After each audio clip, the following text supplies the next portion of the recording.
Annuncio vobis gaudium magnum. Habemus papam。喺2013年，標誌性嘅 Habemus Papam， 我們有了教宗，係由法國籍嘅路易托朗樞機宣讀。喺2025年嘅呢一次樞密會議，將會由另一位法國籍樞機榮獲呢項職務。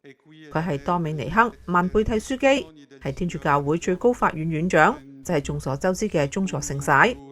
佢係一位長期從事外交工作嘅樞機，佢曾經喺蘇丹同厄里垂亞擔任大使，亦都曾經喺索馬里擔任宗座代表。2006年，時任教宗本篤16世任命曼貝蒂樞機為梵蒂岡外交部長，佢一直擔任呢項職務到2015年。曼貝蒂樞機係其中一位執事級樞機，執事級樞機嘅最高級別係獲得首席執事稱號嘅人。換句話講，曼貝蒂樞機將負責喺升起白煙之後，向聚集喺聖伯多祿廣場嘅民眾宣布新教宗。